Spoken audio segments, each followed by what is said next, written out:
Good to go. Take it away, Christian. Great. All right. Well, thank you again for all having me. It's another quick introduction for the recording. My name is Christian Rankin. I'm a strategic threat advisor here at CrowdStrike. I have a background in cyber intelligence. I was a cyber intelligence analyst for a few years, and then I was a strategic intelligence analyst after that before I came here to become a strategic threat advisor.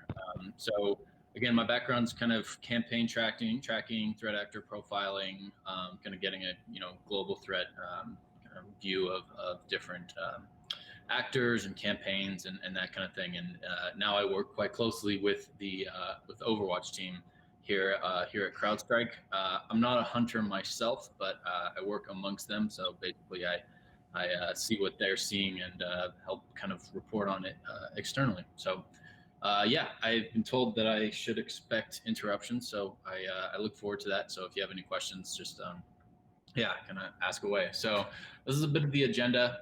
Can I go and do what is threat hunting? Are you having a beverage tonight while you? Yeah, I was gonna say, dude, where's your beer? So I don't have a beer, and I probably have like the most boring drink in the world. It's some immunity berry sparkling herbal tonic. What? So, yeah. Hey, did you guys know that Pepsi is coming out with like a nighttime sleepy water? Hip store end of this year, first quarter next. Wow. That disturbs me. Jeez. Anyway, that's And immediately off track we go. That was your first interruption, right? Welcome to the ColaSEC. Well, thanks. Yeah. My first response is no. I don't have a beer. That's not to say I'm not a beer drinker. I'm upsetting myself as well as you all. So, so kind of purpose of threat hunting and kind of what is it? The reason why we talk about this isn't really to explain to anyone on the call what threat hunting is. I assume some of you do know that, but it's more to kind of put you on the same level of kind of how CrowdStrike does it and the difference between kind of the technologies that CrowdStrike has, because obviously we have a strong EDR platform and we can hunt off that across like basically anyone using that. So just to kind of better talk about that, the intrusion landscape, tactical observations, and then kind of what it takes to build a threat hunting program. So again, kind of what is it?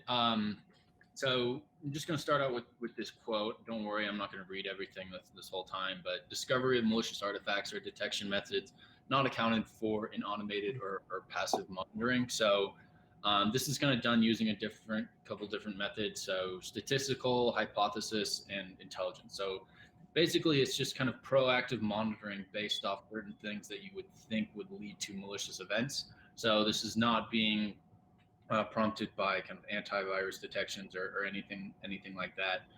One thing that CrowdStrike has, which I'll get into in a little bit, is the threat hunters that we choose to hire have a lot of different backgrounds, and a lot of that comes from kind of seeing these threats in real time throughout the many years that they've been doing it.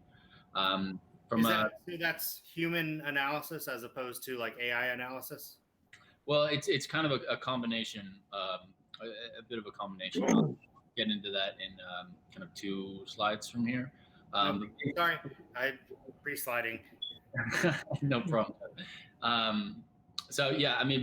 It's basically, it's kind of used this, we have an absolute ocean of information, and we are using our technology to kind of better sift through that, and kind of write better rules to be able to kind of bubble up the incidents that are more likely to be true positives, right? And so we can just kind of throw out the false positives, but we're using those kind of technical detection methods.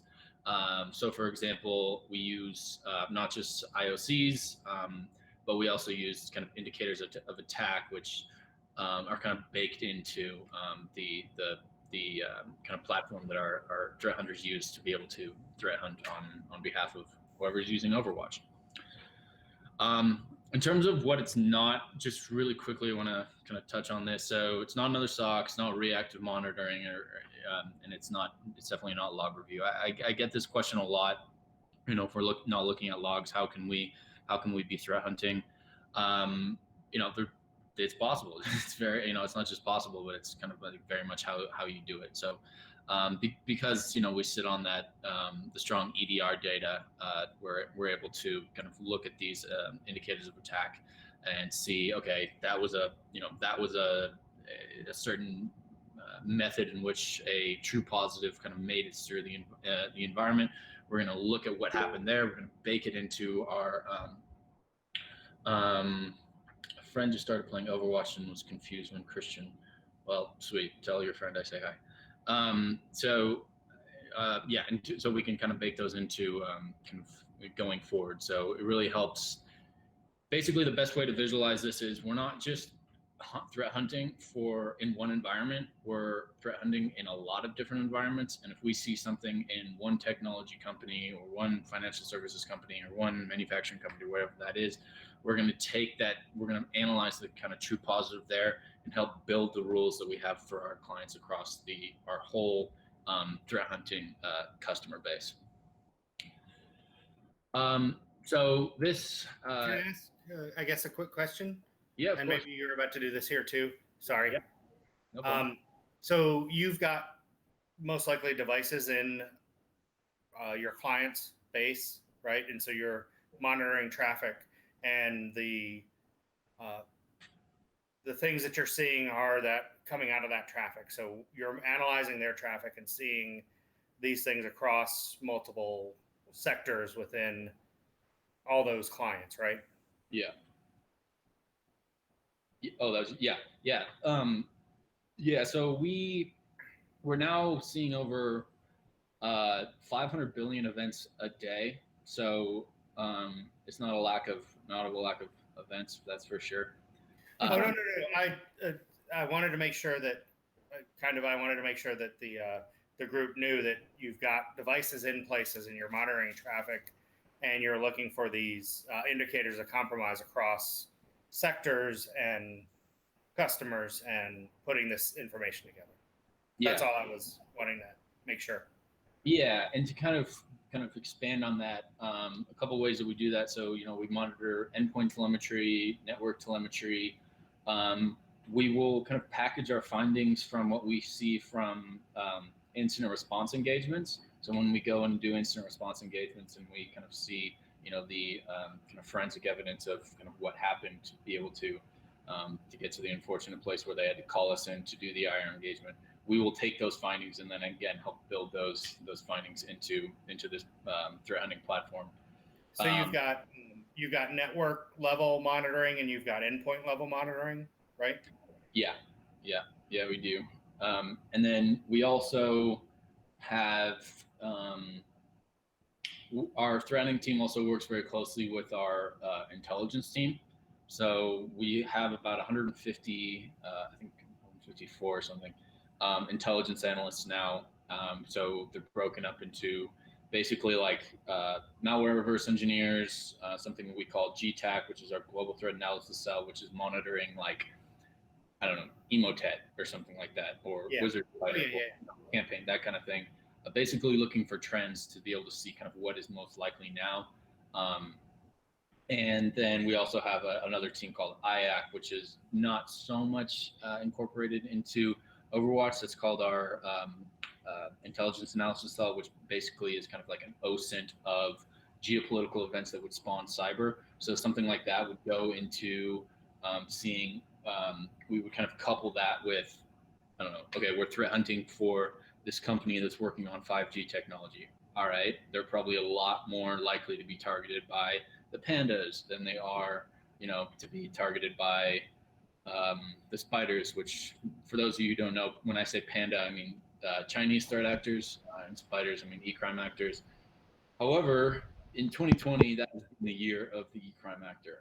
It's been insane, and I'll kind of prove that to you in a moment. But does that kind of help, Jeff? No, that does. That absolutely does. I just I wanted to frame the picture of kind of where you fit in where you're getting your data and how you're getting your data, so that people have an understanding of kind of what's there. There are a lot of companies that kind of fit in that space, and it's always really neat to see how they integrate a lot of their data, and sometimes you get to see a lot more when you talk to people instead of the sales presentation. Yeah. I would expand on that with not just integrating data, but integrating our threat hunting team with the constant communication that we have with our intelligence team. That's another cool kind of integration there. That's fantastic. Thank you. Yeah, no problem. So in terms of kind of this threat hunting methodology, we actually just changed to this. So we used to do something called the F3EA loop, which is, gosh, I should know this, but basically it's kind of a loop of kind of analyzing, seeing what's wrong, being able to fix it, granting information, taking that information, and then going back and then helping analyze again. So it's just kind of a constant process of kind of getting better at what you do. That's one of the really cool things about our Overwatch team that I really like, that I have to say I didn't fully comprehend how powerful that was before I came to CrowdStrike. It's just kind of one of those things of like, there's some tech word for this, but kind of power in the more organizations using our threat hunting program, the stronger each of them become. And that's been really cool to see from my perspective. So in terms of kind of one of the ways that we're going about this is this kind of new threat hunting methodology that we just adopted called search. So that's sense, enrich, analyze, reconstruct, communicate, and hone, which I've kind of just been talking about this pretty much the whole time, but this is kind of, if you were kind of distill this into what it's called, this is that. So, being able to detect something, being able to enrich something based on that detection, being able to enrich your detection, i.e. threat hunting, analyzing it, reconstructing it, and then communicating it with the customer of which that needs to be communicated with, and then kind of honing your own skills, your own platform to be able to best kind of reproduce the positive threat hunting engagements going forward. One cool thing that I really like about the threat hunting that we do, in terms of the communicate aspect of it. So we do not actually, we only alert a customer of the problems. We're not a managed service provider. CrowdStrike has that capability, but it's not Overwatch.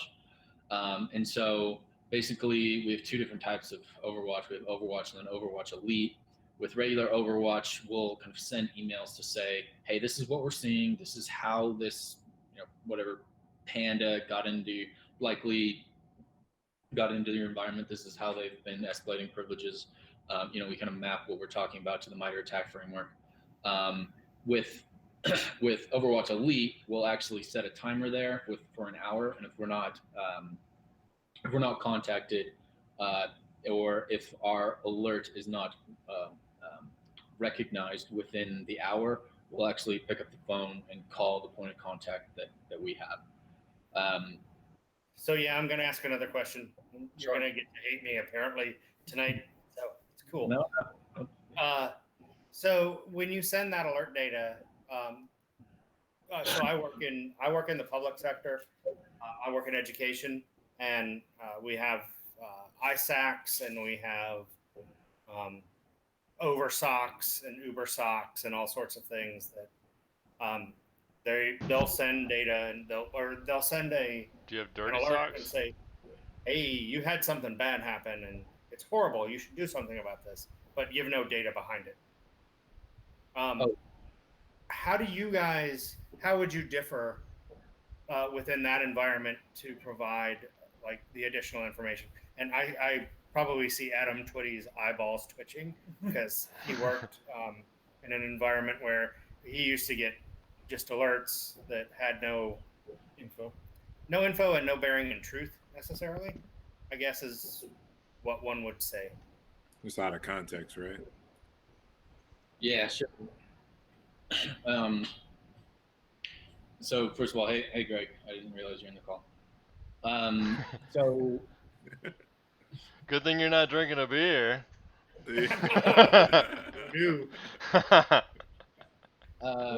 No, we trust that he's Just not. kidding. He might be. So we have a lot of information that comes with the alerts. We also have, it is a constant communication. So if you have any questions, you can just hit reply and ask us. And also, the thing that's a little bit different is the threat hunting team likes to say that the only time that they would send a false positive is if it is a kind of like a red teaming engagement type of thing. So if it's like a true positive, but a true positive type of thing from internally. So, what I'm going through in my mind, and I've seen us get alerted to, and us in an educational environment where you certainly don't have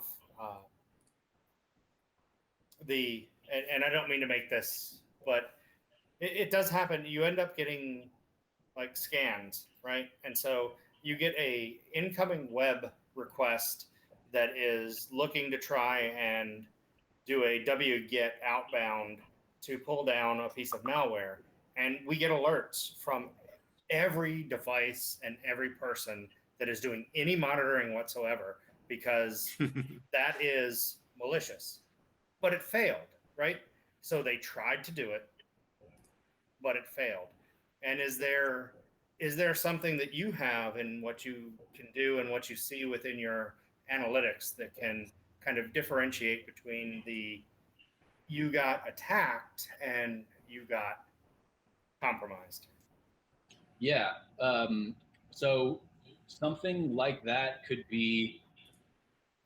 So something like that would be more of a kind of a lead from a threat hunting engagement to like continue to monitor until we're positive that it is something that would lead to a compromise if it wasn't taken care of on your end. So we're not so much alerting you on incidents per se, we're alerting you on what you talk about of kind of potential compromises, and that kind of thing comes through with the email of here's what we first saw, then we saw this, and we saw this, and we saw this, and now we're alerting you because of all this. That's great, because we get a lot of alerts about stuff that happened, and then we do the investigation and we look, and it's like, yeah, well, it was an Apache attack and it's a Microsoft server. So sure. Do you ever find yourself in situations where you waited too long to alert the customer and wished you would have said something sooner? So Jessica, I'm not a threat hunter. Again, I just kind of watch what they do. So speaking on behalf of the team, I know that has happened. I don't see too much of it, because we are getting better and better at it. But yeah, no team is perfect 100% of the time. Yeah, and I don't mean it like you personally. I just know that I often struggle professionally if have I gathered enough data? Have I gathered too much data? Am I paralyzed by my case is not perfect kind of deal? And I just didn't know how you guys, if you struggle with that, or how you deal with, Yeah, that's a good question. I totally know what you're saying. I don't actually know the threshold that our threat hunters will go through. I know that there's a lot of collaboration on the team, and they'll kind of say, what do you think about this? You think now's the time? What's going on? Blah blah blah. So I don't know if we have any like kind of written processes or kind of protocols of when to kind of send out that email I'm talking about, or send out that call or Slack or whatever that is, whatever the preferred communication method is. So yeah, I would assume that that's something that the team kind of goes back and forth on quite a lot.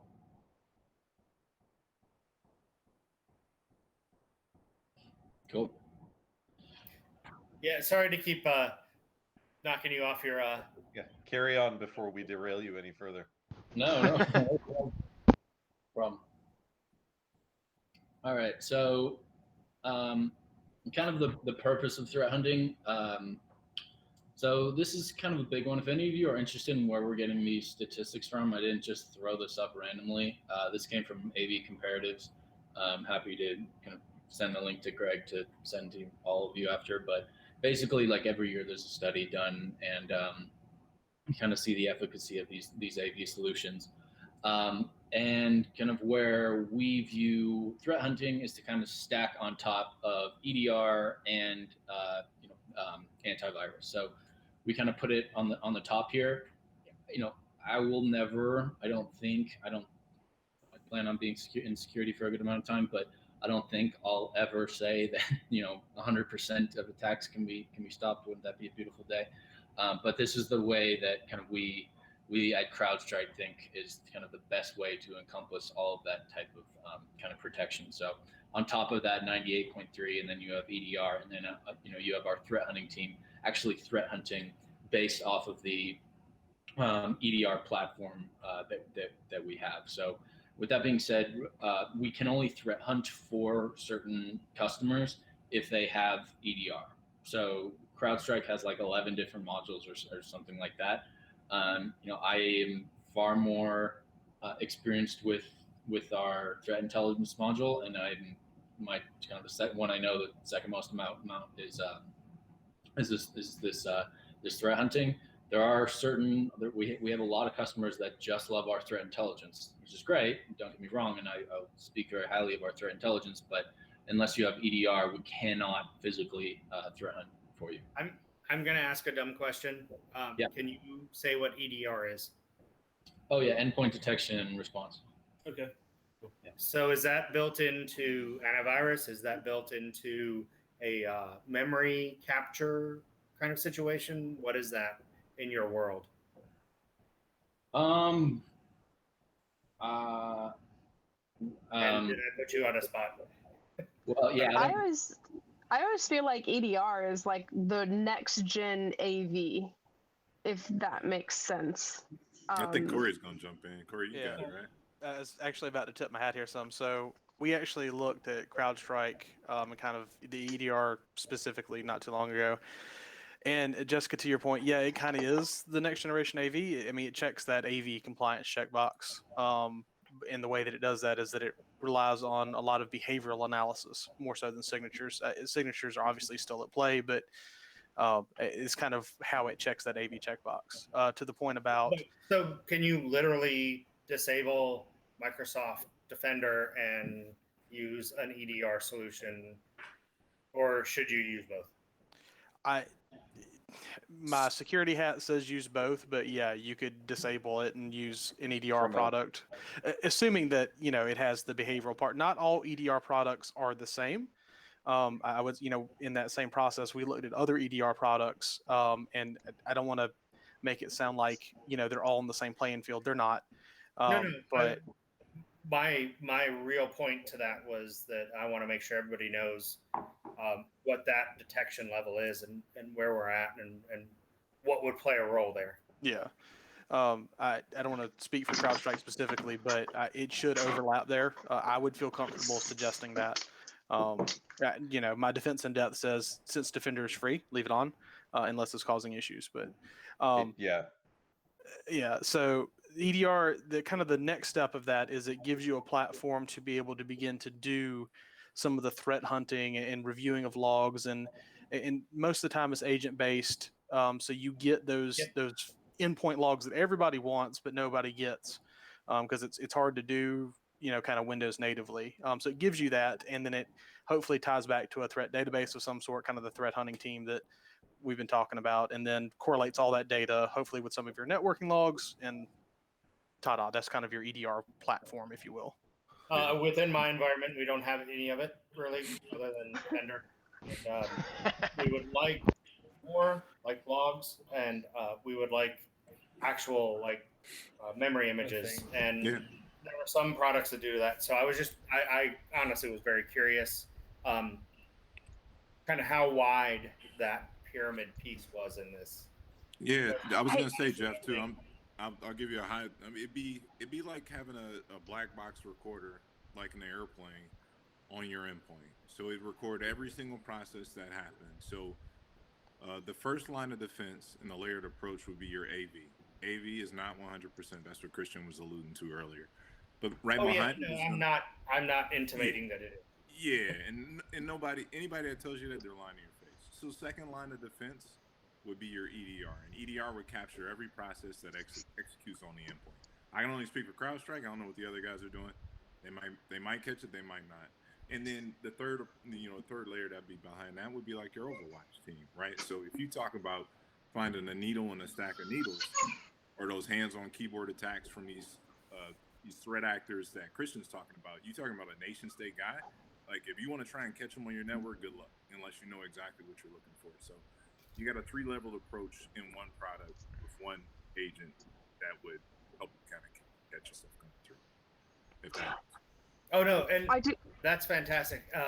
I guess the next level, and if you were to say there maybe is a fourth level to the pyramid, would be memory capture done in that endpoint, right, and shipped to a central server, because like Mimikatz or something like that, you're going to see processes, but if you can dump the memory, and we have a huge issue because if you turn off a computer, you lose the memory state. Oh yeah, that's where all the good You can't stuff's do at. anything about that. So I'm curious if that was part of your implementation, or if it's something that you have thoughts about.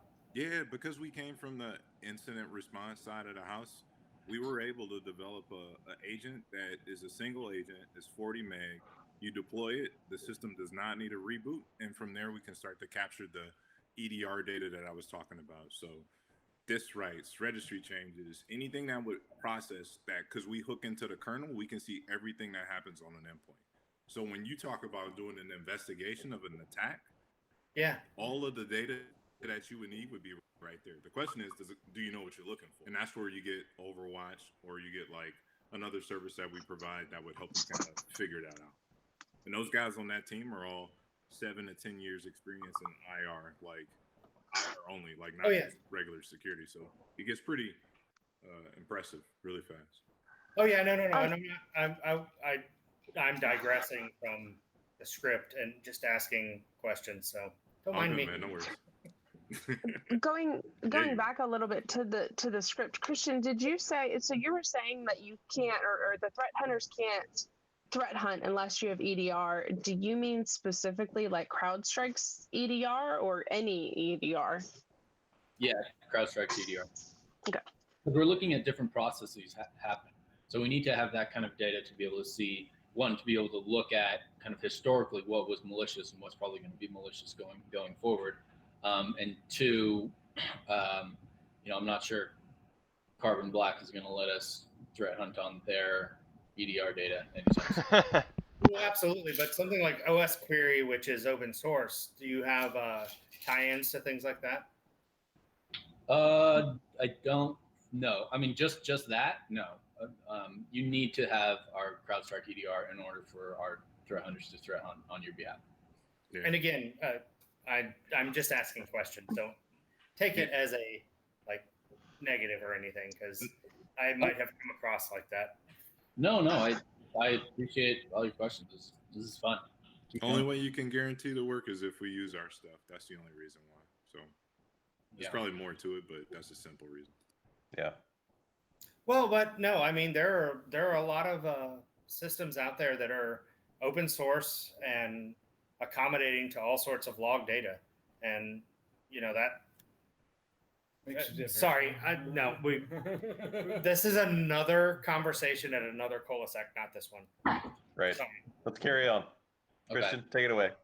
Sweet. So if we kind of, you might find this bit interesting. So this is actually from today. So these are some of the findings that we have from our Overwatch team in terms of which of the main adversaries are targeting who.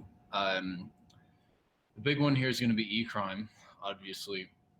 So real quick, these are kind of the big four over the last half of the year. You're probably wondering where Russia is. Russia's definitely still active, but these four are actually more active than the Bears this year than Russia. So Iran we call kittens, China we call pandas, North Korea we call chalimas, and e-crime we call spiders. So as you can see, e-crime has been going off. But if any of you have any questions about any specific e-crime actors or anything like that, I can answer those questions. How do you ultimately get back to those aggressors? I know attribution is hard, and so you can't do it by IP address. You can't do it by certain obvious things that you can get. So how do you guys come to a level of security in that you're right about that? Yeah, so we take our time. So it's a lot easier to see if somebody is a spider than if they're wizard spider or if they're injured spider. So what you're seeing here is kind of a subsection of that attribution. So same thing with China. So there's a bigger difference between wicked panda to just pandas. So if you look at our Overwatch intrusion dashboard, it does take a lot longer for us to give that specific attribution of specific groups. But is that based on IP addresses, or is that based on code that you're seeing within malware that's there? It's based on a lot of different things. So, for an IP address, for example, if it's beaconing out to some C2, that's just one specific or one IOC that would go into a huge raft of different things that would come up to accumulate to attribution. It could be specific malware, it could be ways that they're moving through a network, it could be kind of how they are escalating privileges, what CVEs they're using, whatever it is. There's a lot of different things that would kind of come up that would make us give the attribution. And again, we're quite I don't know if slow is the right word to do it, but we try to be as precise as we can be, and the way that we do it is again that way. It's UNID, so unidentified panda, unidentified spider, and then from that down to say wizard spider, injured spider, I don't know, okay, spider, whatever that is. Yeah, no, that's good. That's keep asking questions, but yeah. I'm very intrigued by this, and it's always intriguing because proxies and all sorts of things happen, and you get people trying to be other people and people doing this, but oftentimes you find just these indicators within something that are just like, yeah, no, it's them. Yeah, and there's I don't know how many of you are familiar with kind of the data extortion trends that are going on this year. It's one of the things that I just from my cyber intel hat think is kind of the most worrisome thing in the industry from a threat actor perspective. And if you want me to talk about that, I could come back later and talk about it. But one thing that is basically is organizations are getting hit by not just ransomware, but the e-crime actors are exfiltrating sensitive information from those organizations. And then they're setting up these what are called kind of dedicated data leak sites, where basically they're saying, if you don't pay the ransom, we are going to leak this sensitive information that we took from you. And the reason why I bring that up when you're asking about attribution is that's actually making attribution a lot easier in some cases, because you see, okay, Twisted Spider who operates Maze, for example. So Maze, it's right there. I mean, they're literally posting the names of these organizations that they're hitting. So that's another thing that kind of makes this kind of stuff easier. Obviously, there's a big difference between that and Overwatch, because the point of Overwatch is to never get to that point where they're hitting those data leak sites. But that's just something where the attribution of attacks in general is kind of easier to track than it was before. Cool, thank you. Yeah, no problem. Here's something I just threw together for you. So if you look at the bottom, so that's going to indicate state-sponsored attacks. That actually stays pretty consistent to Q1 of 2018. So in Q1 of 2018, or I'm sorry, in all of 2018, 25% of the attacks that we tracked came from e-crime activity, with 75% of it coming from nation state. In 2019, that 25% went up to 61%. So in 2019, 61% was e-crime. And as you can see, that number has continued to go up. So 2019 was the first time we saw that kind of, explosion of e-crime activity. Now we are at 83% e-crime in 2020. And kind of the big thing to look for there, the interesting thing is kind of what the blue shows you, which is state sponsored, is that increase in e-crime activity is not an increase of the total percentage based off partially a decrease of nation state activity. So nation state activity is pretty much the same. It's just that e-crime activity is really starting to skyrocket. Here's some more specific examples. So in terms of just how much this e-crime activity and just all activity in general has been really blowing up in 2020, as of June 1st of this year, we observed 101% of the total intrusions from last year. So almost 2x of what we saw last year. So quite a lot more. These are kind of the threat breakdowns. As I said, 83% of what we're tracking is coming from e-crime, with 17% of that coming from targeted or nation state. If you have any questions about any specific industries outside of just those, I can answer those questions as well. But in terms of e-crime, the big one really has been manufacturing this year. In terms of the jump of all different sectors that we've seen from tracked attacks, e-crime has the largest jump by far. Or I'm sorry, manufacturing has the largest jump by far.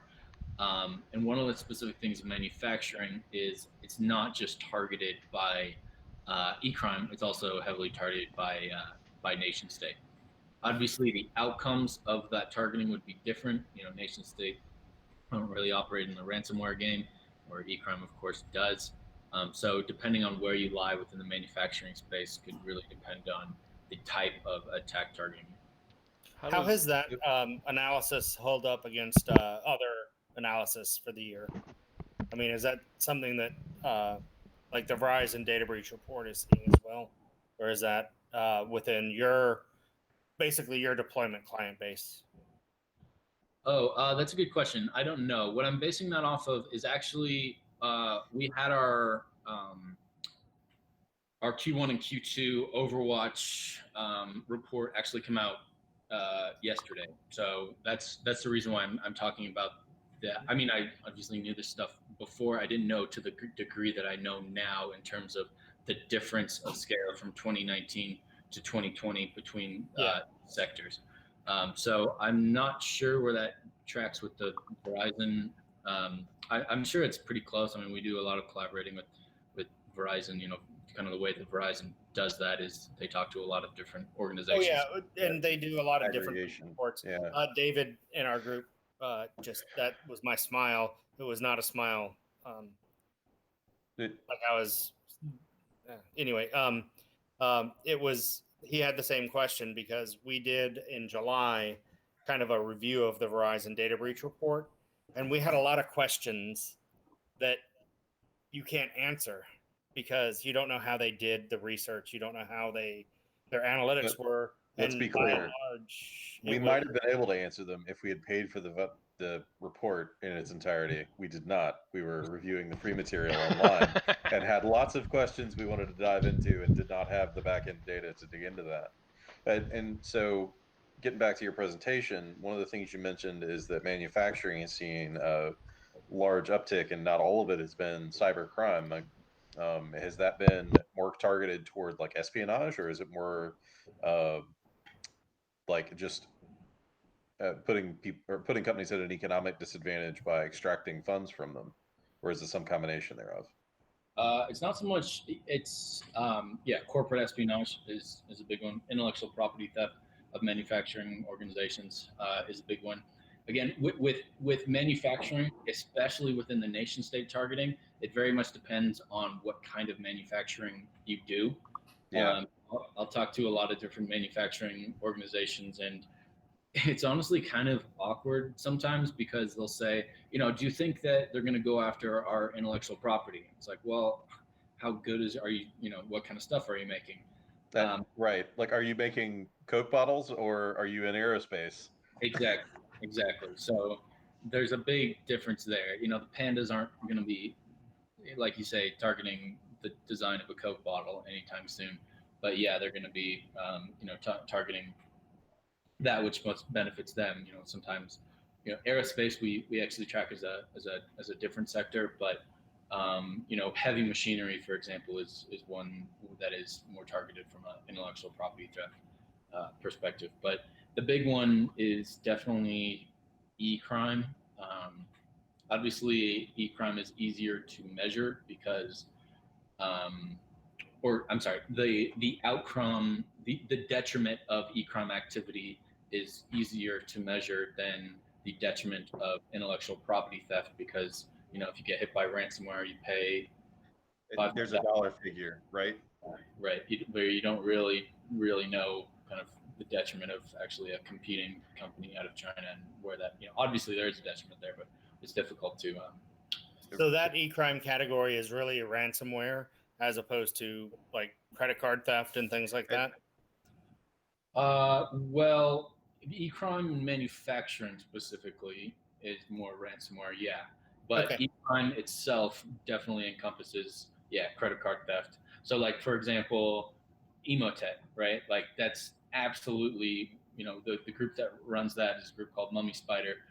That is one of the overlords of the e-crime industry, but they're not in the ransomware game. So I would not include them in any type of ransomware. Well, that's not true. They help out other ransomware operators, but that's Gotcha. not actually. Okay. So that encompasses ransomware, wire fraud, fish. Like, what else is included in that umbrella of e-crime? A lot. Everything. Yeah. So yeah, I'd say ransomware, kind of exfiltration tools of a lot of different things to be able to use for data extortion, phishing, credit card theft, sales of personally identifiable information. There's a lot. And so the uptick you talked about from 2019 to 2020, that uptick isn't attributable necessarily to some sort of activity being reclassified into the e-crime umbrella. It's really just an uptick in activity, point blank. Yeah, it's an uptick in activity. Absolutely. Yeah. Cool. Yeah, I might be kind of deviating from your question here, but maybe you didn't mean to ask this, but it's just an interesting thought. The uptick from like the e-crime landscape on, say, criminal forums is something that is highly correlated with an uptick in e-crime activity that can be tracked from an Overwatch level, for example, or whoever's tracking that kind of thing. But that kind of uptick is much harder to like being able to, it's harder to track the amount of PII being sold in 2020 compared to 2019 or something like that. It's akin to listening to radio chatter. If you hear more police in the area, more police radio chatter, there's more police activity in the area. Something like that? Yeah, sure. Yeah. So I'm aware of the time. So I don't know. I think I'll just kind of go over the next 2 or so slides, and then again, questions or anything like that. Yeah, I was going to say, if you have something in the next couple slides that are like big ones and good ones and things that we want to take away from this, that'd be great. Yeah, and let's maybe keep the interruptions to a minimum here and kind of coast them home, and then we can interrupt at the end. You'll have an opportunity at the end, you miscreants. So before I move on, I was going to say this. Adam and Jeff, you were mentioning that you didn't want to pay for the Verizon report. If there's any kind of like report that you're interested in, likelihood that CrowdStrike has it. So if you want to know something more about enriched spider or mummy spider or anything like that, just shoot Greg an email and I can go ahead and watermark something for you and send it to your group if you want to. That's fantastic. Greg put a link out there in the chat, and not to take away from, but I have to give my name, my address, my cell phone number, my this, my that, my. We discussed the fact that that's already gone link, anyway. It's gonna tell. I'm sorry, Greg. Go ahead. It's a phishing link. So Greg can get all your info and call you in the middle of the night. Yeah, I mean, I'm like, hey, dude, what are you doing? You've already got all my information. I've filled out those forms 12 times. So it's a really cool report, and I can just, I can just send it to Corey, and Corey could just blast it out to everybody. That's okay. That would be great. Okay, I got a PDF version of it, so you guys can have it. I'll send it to them right now. And I know you guys need to do that, and you need to track who you get. I don't need to track anything. Yeah, I'm fine. Don't worry. Wait, Greg, which report are you talking about? The new 2020 Overwatch report. Oh, okay. Yeah. So besides that, if you guys want, girls, if you have any questions about anything specific that you're wondering about, just ask and I'll send it over to you.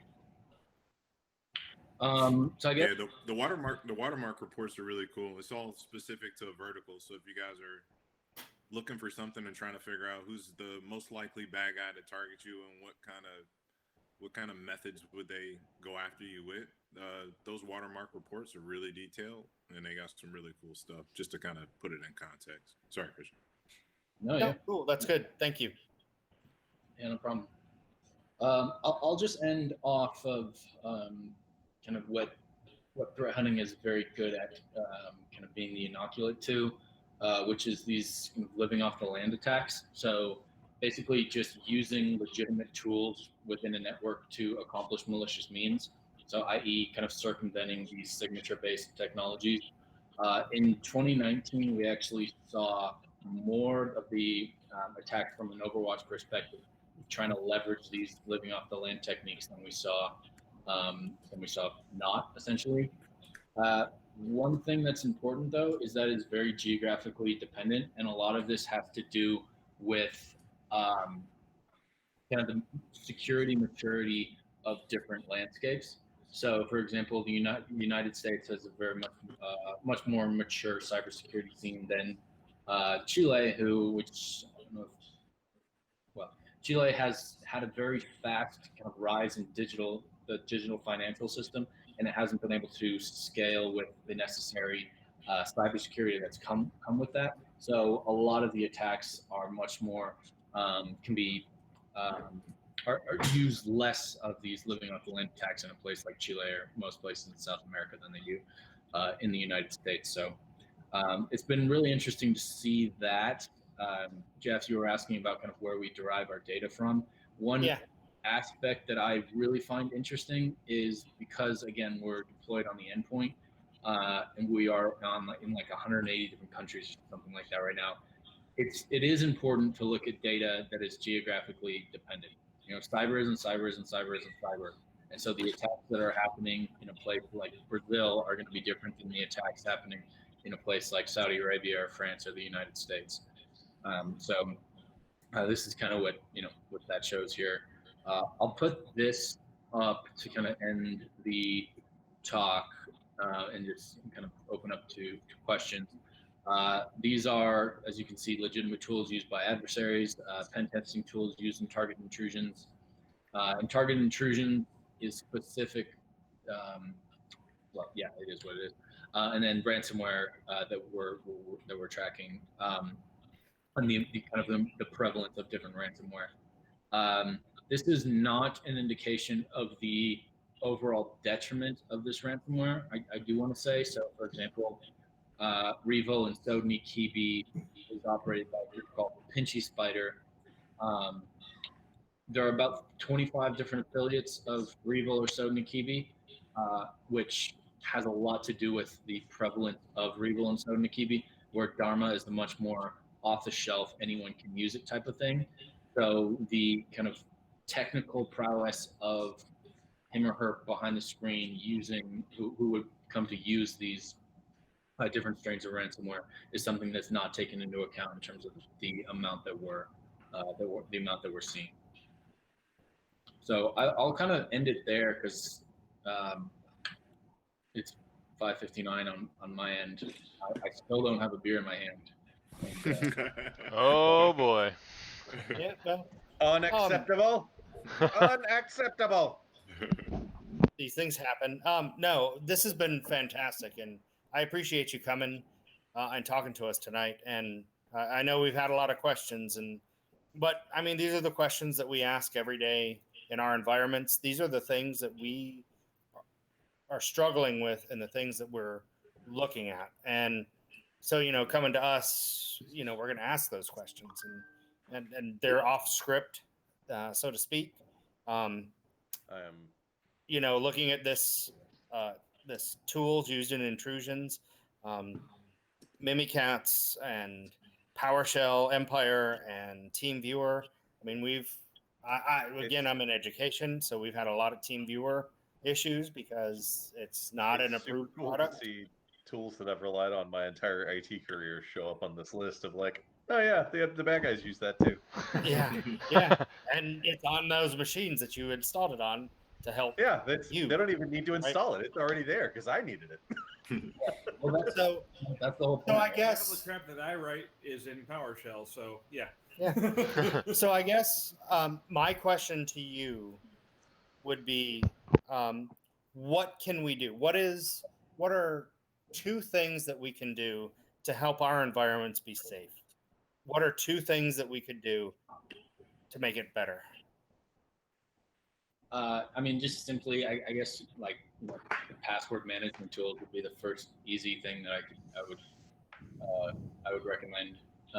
I'm a big believer in threat intel, and I'm not saying to go buy a $100,000 a year threat intel service, but I think it's really important to get a good understanding of just kind of actually doing what you're doing here to be able to get a good understanding of what's happening in the environment, because that kind of best tells you not just how to defend, but also the longer that and maybe I'm kind of jaded to this because I talk to a lot of organizations who have clearly been hit by something, and they're you get on a call and legal's on the call and the CFO and the CEO's up, right, and you realize what's happening.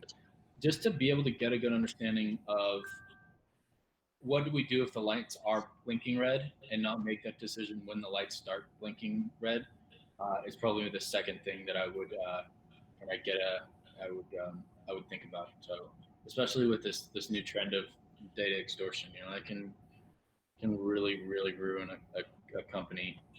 And just hearing from the companies that I've talked to who have been hit by it, the amount of the ransom that they've paid or the ransom that they're planning on paying is not what concerns them the most. It's the information that's been stolen. Okay. Thank you very much. I really do appreciate you coming and talking to us tonight. Corey, do you have anything you want to add? No, I think I'm good. I'll pass it back over to Adam. Did anybody got any other questions? No, I think we're no, I think All right. comments are thank you very much for spending your time with us tonight, and we appreciate everything you've done.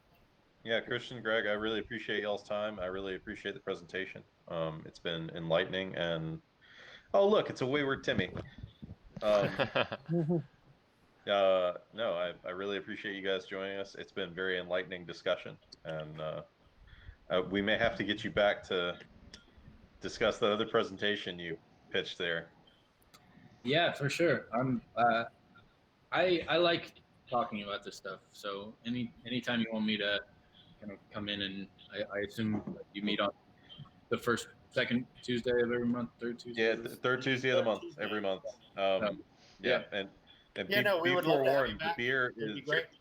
the beer is every single time. So next time. That's the other thing I need to make up for, like. Yeah, you got to do 2 next time. It'll make you. It will give you a little bit of strength to deal with all the interruptions and constant rabbit holes. Yeah. Cool, man. Thanks, Well, Bushy. Thank you again. Greg, if you're still here, thank you as well. Yeah, you got it, man. I just blasted over the 2020 Overwatch Threat Report. It's a really good read. You don't have to pay anything for it, but it's got some good stuff in there from attacks we've seen, the methods they've used. It's actually got some breakdowns. So when we talked about the EDR stuff earlier, you'll see kind of a breakdown of what it would look like. Good. Yeah, so Nice. Thank you so much for that. We appreciate that. you got it, man. Thanks for having us. Yep. Cool. Bye, everyone. Awesome. Thank Thanks, you guys. for Good night. Thank you. thank you all for coming to ColaSEC for Bye. Eric September says goodbye to 2020. everyone. Bye. Bye, everybody. Bye bye.